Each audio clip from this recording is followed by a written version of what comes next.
అయి పాండురాజుకు సరాగిని కుల ప్రవర్తన ఆసక్తి అయిన కుంతికి జనించిన పాండవులు, ఆబాల్యమును ఆటపాటలో మమ్మలమల పెట్టిన పాండవులు, లాక్షాగృహంలో నిషీధుని నెట్ట నిలువున దహించి వేశారన్న నీలాపనిందను మా మీద వేసిన పాండవులు, ఏకచిత్రపురమున విప్రవేశములలో ఇల్లు తిరుపమెత్తి పలుగువల్లు మెక్కిన పాండవులు, అంతకు తగ్గ గంతగా అతుకుల బొంతగా 5గురు ఒకే కాంతను పరిణయమాడిన పాండవులు, స్నాయువత సంకలిత శల్యం సంప్రాప్తించిన సునకము నటుల మా పితృదేవదయాలబ్ధమైన ఇంద్రపస్థ వైభవంతో నేడి యాగకార్య దుర్వాహులగుటయా. నారీమణుల ప్రేరణమున యమలోకంలోనున్న తమ తండ్రిని స్వర్గలోకమునకు పంపుట దీని ఆంతర్యమట. ఏమి కల్పనా చాతుర్యము, ఏమి కల్పనా చాతుర్యము. ఆయనను స్వర్గ నరకాధిపతులు ఇరువురు కుంతి మూలమున పాండురాజుకు తమ్ములే కదా.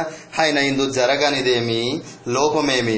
అయ్యారే సకల రాజన్య లోకము సాహోని నాదములు సల్ప భారతి శుభాశిస్తులతో పరిపాలన సాగించడి మాకు మారాటుగా సార్వభౌమత్వం సాధింపగోరి పాండవుల దుష్ప్రయత్నమాయిది.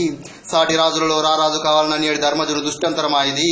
ఆయనను కుతంత్రముతో కుచిత బుద్ధితో సేనించిన ఈ రాజసూయము సాగరాదు, మేమేగరాదు.